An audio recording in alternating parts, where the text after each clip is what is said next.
Skip the content. The prospects gathered in the outfield grass around the veteran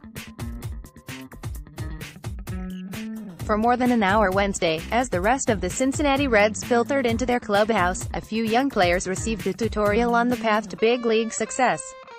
The lesson came from an instructor dubbed, in the words of one Reds staffer, Coach Puig, "Always catch the baseball with two hands," Yasiel Puig told them.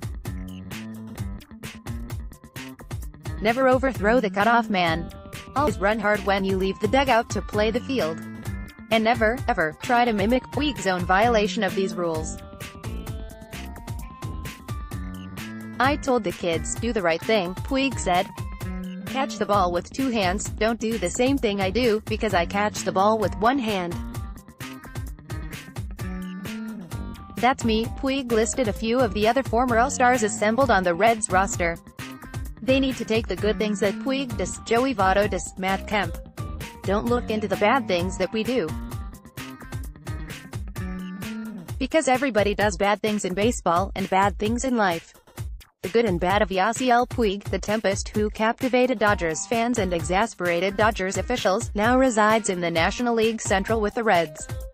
For the first time since 2012, the Dodgers opened camp without Puig.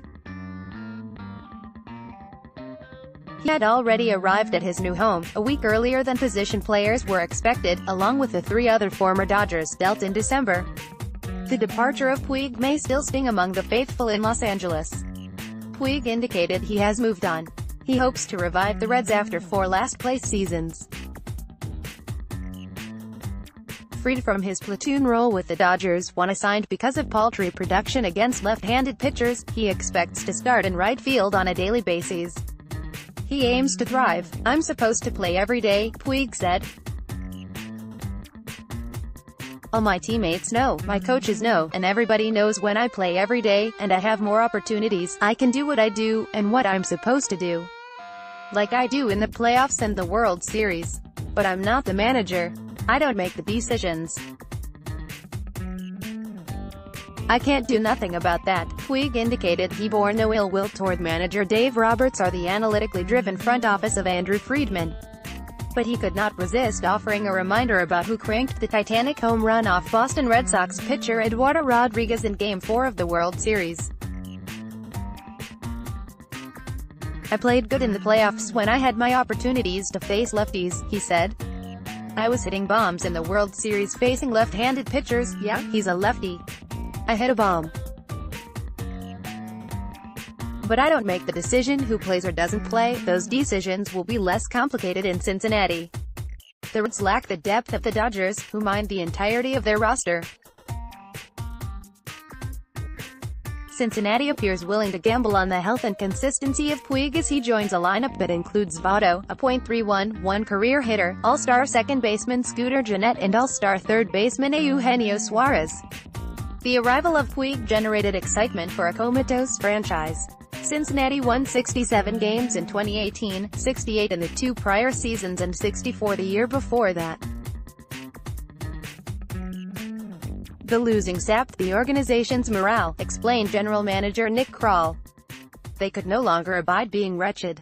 Aiming to compete in 2019, the team canvassed for starting pitchers. A discussion with the Dodgers involving Alex Wood expanded into a larger conversation.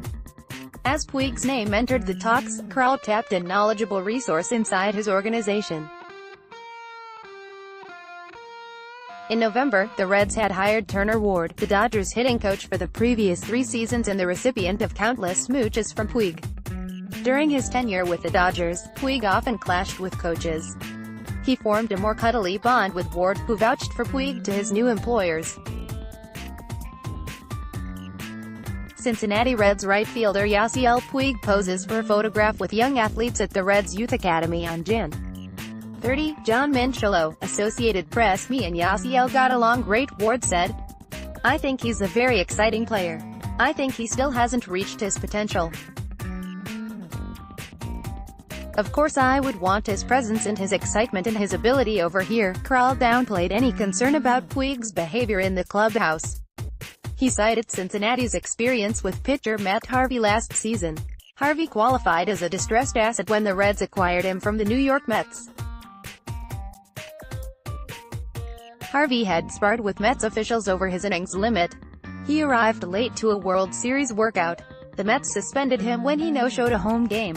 As a Red, Harvey generated nothing resembling those controversies, Krall said. It furthered his belief that perceptions are often fostered with incomplete information. I get frustrated at times, Krall said. I get upset at times. That happens. That happens with everybody. I just think you have to understand everything that leads up to that. The trade itself was exotic. The Dodgers bundled Puig, Kemp, Wood and catcher Kyle Farmer, along with $7 million, in exchange for pitcher Homer Bailey and 2 prospects. Dodgers released Bailey soon after, and used some recouped financial flexibility to sign outfielder A.J. Pollock. The Reds rejuvenated their standing within the division thanks to the influx of former Dodgers. Within 30 minutes of the trade becoming official, Wood received a flood of texts from his LA teammates. He fired off responses to Clayton Kershaw, Justin Turner, Enrique Hernandez and others. All the guys, they were upset when I talked to them, being close to them over the years, Wood said. I just tried to tell the guys that we were really lucky there the last 4 years. You don't go many places where pretty much the same group of guys get to stay together for more than a year or two. Kemp said he received a similar flurry of messages. He had reveled in his second stint as a Dodger, making the All-Star team with a productive first half. He fulfilled a career goal of winning a pennant. It definitely sucks that we didn't win the World Series, Kemp said. That would have been unbelievable. That leaves a bad taste in my mouth. But I'm motivated to try to get back and try to do it with Cincinnati. Kemp praised his new club for their off-season additions. The rebuilt rotation will include Wood, Sonny Gray and Tanner Roark. New manager David Bell should have a productive lineup. The swing of Kemp could play well in the cozy confines of Great American Ballpark. And then you add the crazy man, Yasiel Puig, the wild horse, whatever you want to call him, Kemp said. Wood chuckled when asked if he had told his new teammates about Puig. He's about to be a free agent, so he's trying to have a big season, he said. With Puig, it's just all about expectations. Puig's got a big heart. He really is a good guy. He just is who he is. And you either accept it, or you don't. Both Puig and Kemp were confined to places within a platoon last season. This decision stemmed in part from the abundance of players at Roberts' disposal. The manager needed to juggle outfield at-bats among Puig, Kemp, Jock Peterson, Chris Taylor and Cody Bellinger, at a time when the Dodgers were competing for a division title. So Kemp lost time after his production cratered in the second half. Puig often sat against left-handed pitchers, a nod to his .628 on-base plus slugging percentage against them. The shape-shifting nature of the lineup forced Roberts to manage personalities as much as he did baseball games. Sometimes the manager made good decisions, wrong decisions, Puig said. That's his fault, or the decision he wanted to make. We can't do anything. We sometimes get mad. But the mad thing is only for a couple hours. It needs to pass, because there's a new day the next day. For Puig, the new day dawned Wednesday with clouds over the White Tank Mountains in the Salt River Valley. As the pitchers and catchers of the Reds held their first official workout, Puig and a few other hitters drifted to a backfield for batting practice. A pop song from earlier this decade trilled over the speakers as Puig took his cuts. Somebody that I used to know. Puig finished a round by scalding a pitch into center field. He chucked his bat into the grass and settled behind the cage with Ward. The music soon caught his attention. After a song by the Foo Fighters, the speakers played a commercial for Skyline Chili.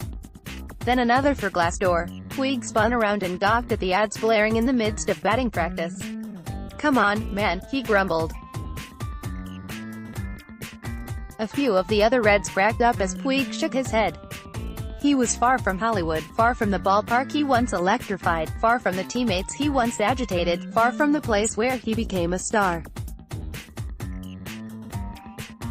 He saw no benefit in looking back. This is a new team, new city, Puig said. I'm going to leave the bad things, or the confusion, or whatever you want to call it, about what happened last year.